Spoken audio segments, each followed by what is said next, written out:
feel like either my book is going to be pretty long, or maybe I'm taking too long to get to the point. Ugh. Hi, I'm Shantasia, and welcome back to my channel. This is volume 2 of 8. I'm going to explain on how I'm going to organize and build upon this layered epic fantasy novel. I decided to call it an epic burger because burgers are layered, and each layer of my epic burger is a draft. And in that specific draft, I'm going to be focusing on big things that will help me get to the next part of my epic burger. The bottom bun is basically the foundation, and that is the first draft. I will be focusing on the idea, the why, the structure. So my idea follows 4 unsuspecting individuals being the reason why their world rises or falls. I know it's cliche, but that's all I want to share. Here's the thing when it comes to my idea. I used the fantasy fiction formula. This book and the concepts in this book have helped me hone in on the idea of my story. I literally recommend this book if you're doing high fantasy, romantasy, any fantasy. Get it. So there's something in here called spook that stands for situation, protagonist, objective, opponent, climax. And you put your idea inside of this formula and you test it to see if it works. This is an example in the book. When his young daughter is kidnapped, King Thalden vows to do anything to get her back. But can he bring her safely home when the evil wizard Tolvac demands Felden's soul as the child's ransom? If you can fit your story in that formula, baby, your story is flushed. In my opinion, mind you, I'm not a professional. I didn't go to school for this. I got a degree in psychology. But I have 4 characters, 4 different stories, and I put each story into that spook formula. Then I put the general premise, and to me it works. I have a beginning and an end. I know where they what the problem is and where they need to go and what they need to do. The next is my why. So I feel like the why is going to keep the light burning in my heart, in my soul, to finish the story. And that is, I'm going to be honest, there's not a lot of Black people represented in the fantasy genre. I just believe POCs should have opportunities to see themselves in a made-up world with magic and honestly be the chosen one. Like, hello? Like, I want to be the chosen one. I want to be the one that has magic. You know? So my characters are POCs. Everybody knows the Cinderella movie, but the Brandy version. And you see how Brandy, Black girl, okay, she is the chosen one. She gets the prince. The representation of the Cinderella Brandy version, that's what we're on, okay? So I love that. I love representation.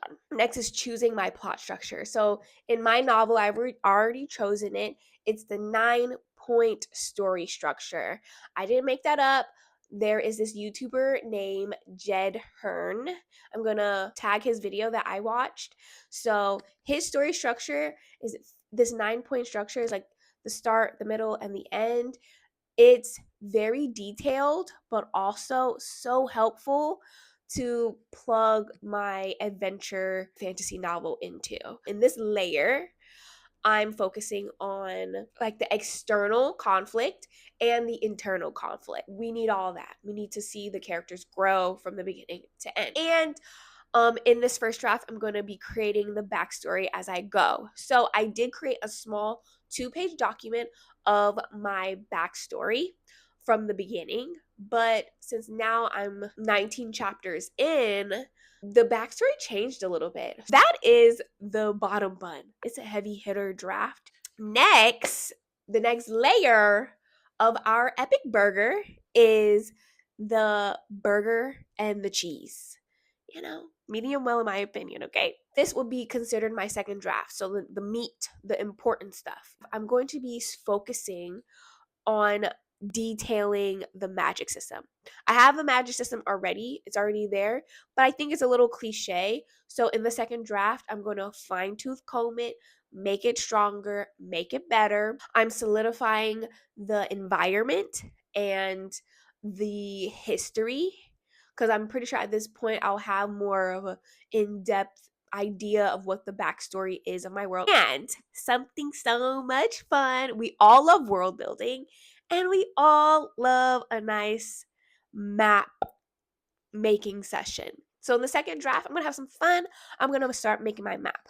I have a sibling that draws for a living, and he said that he can help me with it. In my opinion, your map can be anything. And I looked at some history on map making, and there were like symbols and like no compass, or all these different ways to make a map. And I feel like that's the idea that I'm going to make it, obviously that's digestible for myself but in others, but I kind of want to make it something different. That's like the fun portion of it. And then in this draft, I want to flesh out my side characters. I have a couple that I want to, make known. If they're a side character, they have to be there for a reason, and I have to make sure that they hit each mark. And then also in the second draft, I want to review my notes. I'll go back and implement those because those are just like reminders or things that I want to change or things that I want to think about. So kind of want to streamline continuity and start that process to streamline things, because I noticed in this first draft that I'm writing, the same city is named 3 different names. I'm not going back to fix it, but I made notes about it. So that is the burger and the cheese. So the third draft is basically the lettuce, tomatoes, and onions.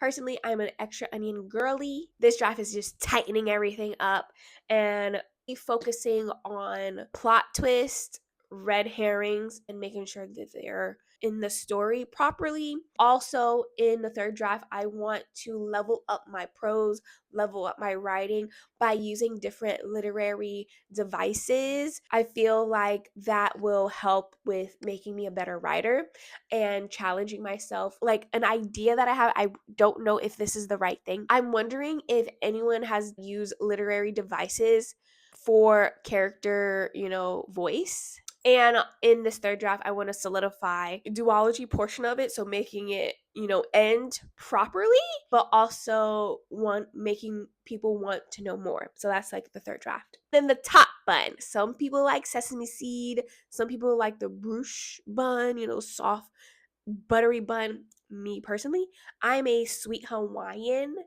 burger bun girl. This draft is definitely for edits, fine-tooth combing without digital stuff. And then in this draft, I want to send it off to somebody to get them to edit it, get them to read it, get them to look at it, getting it ready for either submission or self-publishing. I talked to my man about it, and I looked up how much it will cost to self-publish. I want a literary agent. I'm not opposed to self-publishing, especially I looked it up and it looks perfectly fine.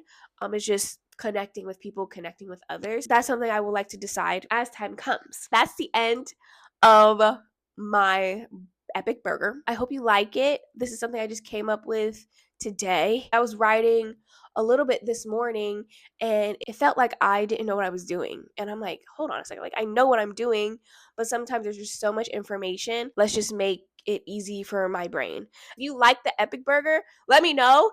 I don't know. Epic and high fantasy books are so layered and so dense, and you have to take your time and read it. So imagine like creating it from your own head onto paper. I want to make this more digestible. I'm new at this, and I'm new. So things can change. So now I want to talk about my novel.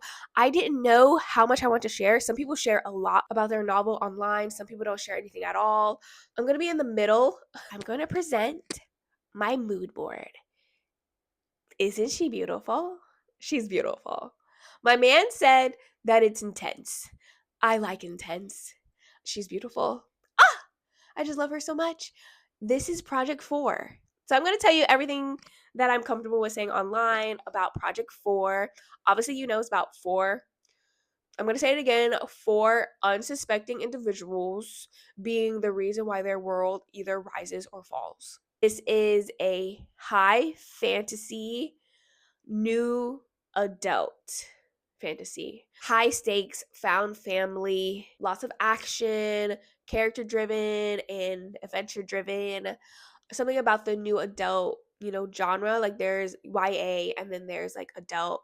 But the new adults in the middle, how the example that I use is an example of myself. So I was 18, you're an adult, but you're still like depending on who you are. I was still under my parents' household rules. I was still underneath them, and I was still being taken care of like a teenager. I mean, you're 18, so you're an adult, but like you're not an adult. Then I went off to college, and I was still under my parents. They, did what they needed to do. And then I graduated, and that's when I found out I have anxiety. I didn't know what it was. I was like, crying my eyes out because I'm like, life is hard. Like, nobody prepared me for this. That's basically like the age range I have of my characters. They are new adults and they're entering into the world without supervision and be their own person. So the character who is, sheltered, they go into the world and it's overwhelming. And then my other character runs away from their problems and then they have to face it. I feel like a lot of us know that your 20s are ghetto. My 20s were ghetto. I mean, I appreciate being alive, but I heard the 30s are a little bit better. That's what I'm, drawing from. I'm drawing for the ghetto-ness of 20s, drawing from the stories I've heard, the people I've been around. I'm drawing from that and I'm like imbuing my characters with that aspect of life. Is like you're a whole adult, but you're new. Like you have training wheels, so you have to like apply what you've learned all from all these years, and now you're on your own. And you're gonna fall, you're gonna make mistakes. And that's what it makes me want to cry. That's what my story, zooms in on. And yeah, so I think that is all for my novel. But we have an activity today. You're probably wondering, like, my background is like so bare, but I have minimum space. And I was writing this morning and I was stuck. I have push pins and I have index cards. This is the 9-point structure. So I'm going to tack these on to this blank wall. And so I can see where I'm at and what I'm doing. So the first one is L. That's one of my main characters. I don't feel comfortable with saying their names yet because I love their names. Basically, their character card. And then the hook. And I have these 2 boxes here. I don't know if you can see. One box is if the card is filled out, and the other box is if I wrote it in the document.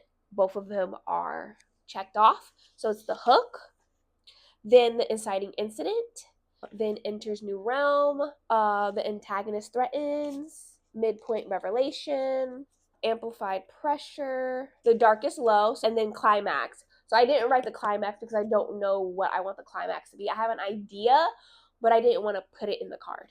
And then I have the closing image. And then it starts with my next main character. They all have the same card, and so each one is quite different.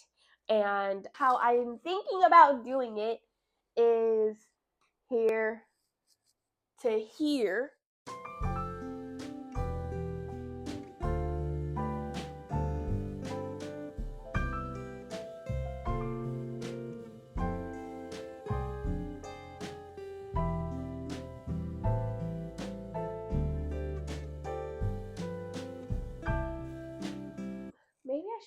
you closer. I hope that's good enough. Yes, yes, yes. This is what I started with. Okay, so her plot is already done. I know it front to back, back to front. So I'm just rewriting all her parts. I am here. So I'm currently writing this right now. She's entering into the new realm.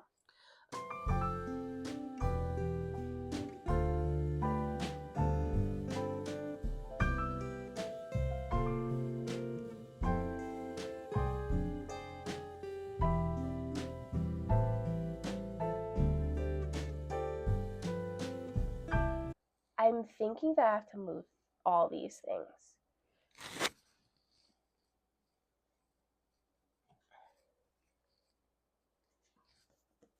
I have 4. I guess low. Oh, I'm gonna have to move everything.